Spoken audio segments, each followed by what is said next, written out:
Raise your hand, we'll get a microphone to you. Tom, go ahead. Isaiah, you guys had a huge first half shooting the ball, all the 11 threes. You know, a lot of them came in bunches early. How good does it feel that when you get that kind of run and everybody kind of feeds off each other as well? Yeah, I mean, when you have shooters like Sasha, Brandon, Jaden's been shooting the ball really well, myself, and then a post presence like Trey and Zach, they were doubling like ball size, so we were getting some open looks, and we also got some open looks in transition, and we just want to be aggressive in transition, and I think we was able to get good looks tonight, and we was able to knock them down in the first half, and then we were able to sustain it in the second half.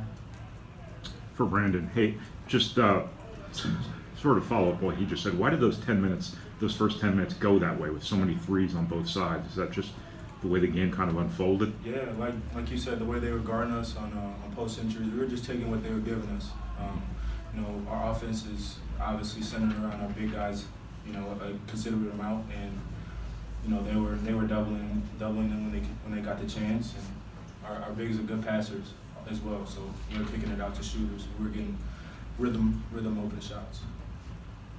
Zach, just how much more comfortable and confident do you feel in the way you're playing at this point this year versus this point a year ago, where you know still freshmen, still trying to figure some things out? I mean, it's completely different. Last year, I kind of felt like, although I had like decent stats going into the Big Ten, I felt like it was kind of like I wasn't sure what was really going on at some points. I wasn't sure what I was doing wrong at some points, and I wasn't sure like what I was doing right at some points. So now that I kind of understand basketball more and understand like what I'm doing and understand my game more, I feel a lot more confident going into Big Ten play. Zach, just after your teammates make 11 threes in the first half, did they defend you guys differently down low in the second half? How come things were opening up there? Yeah, I mean they doubled off a lot of shooters, which is kind of uncommon. They were leaving Sash, they're leaving Jade, and they're leaving Brandon just to double team the post, so they can shoot the ball. It's not really a good idea. Did they stop doing that in the second half? A little bit more. They kind of I got some deeper touches. I kind of got to just catch the ball and dunk it a lot, so it's hard to double when you do that.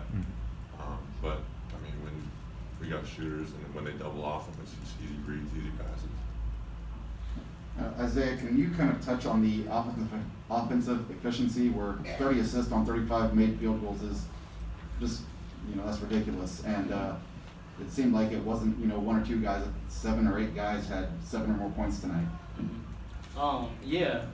Like Brandon said, we really feed off our big man, and they draw so much attention. Travion has 8 assists, 0 turnovers.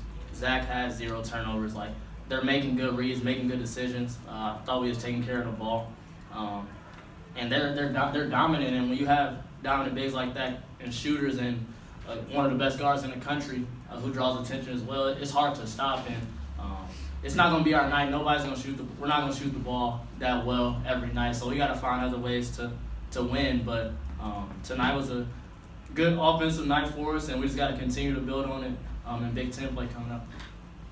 And this question's for any of you guys. I know you guys have big goals heading through the remainder of the season, and with kind of the landscape of sports, with teams postponing games and people getting sick, the fact that you guys are all 100% vaccinated, was that kind of a conscious decision, just in terms of staying healthy and being able to compete for the remainder of the season, just in that decision for everyone?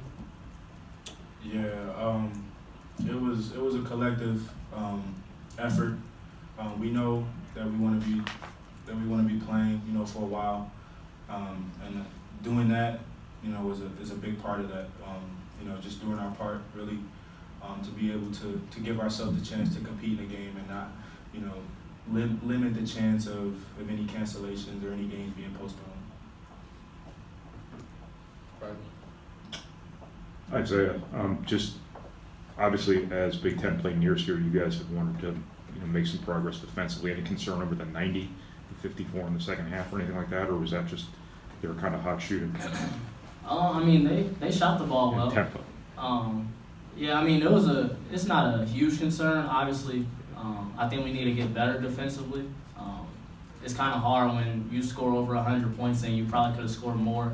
And when they shoot like that, they're probably going to get close to 90 or whatever. But I mean, I think they have a really good player in Ty Gordon. He's had 29 tonight, made 9 threes. We've tried to make it tough for them, but good players make good plays and tough shots, and we just want to continue to build on it offensively, defensively, heading into Big Ten play. So. Zach, now that the big non-conference schedule is complete, how do you feel like where you guys are at right now? Did you accomplish everything you wanted to? I mean, obviously you won all those games, but have you accomplished everything you wanted to going into the Big Ten season? Yeah, I mean, as far as non-conference goes, it was something that Payne really talked about going into this game, but being undefeated non-conference play can move you up in a seed in the tournament. It can change your seeding in the tournament a lot, so there's not much else we could have done non-conference to help ourselves out. I mean, when you don't lose a game, that's all we can really do. So yeah, I'd say our non-conference went the way that we hoped it would. Sam, last one. Isaiah and Brandon, this is for both of you. Zach talked about understanding basketball better this year, obviously stronger, more physical. When you have a guy that's 7'4", and then on top of that, he works hard and you know, perfects his craft, how big is that for a team to have that kind of a weapon? Yeah, it's huge. He's, like you said, he's a really hard worker. He's probably one of the hardest workers on this team. He stays in after practice every day, and it got to the point where he doesn't leave until he gets it done after practice every day. So it's really impressive how far he's come along. I mean, he's a great player. He caused us so much concern for the opposing team, and I mean, I'm glad he's on my team. I wouldn't want to play against him, but yeah, like you say, he's a really good player, and he still has a lot to learn, but he's helping us so much, and I think it's good for him to just keep building good habits and just keep working, and I'm glad he's on my team. Brandon, you want to expand on that at all? Or? Yeah, just to kind of piggyback. I mean, Zay pretty much touched a big part of it, but I've just been so lucky to play with him. He's made my job so much easier with all the attention that he gets throughout the game. I mean, you saw it tonight, how many threes we were able to get just off post entries. So I'm lucky to play with him and compete with him every day. And I mean, I'm excited, you know, to see what the rest of the season has in store for us.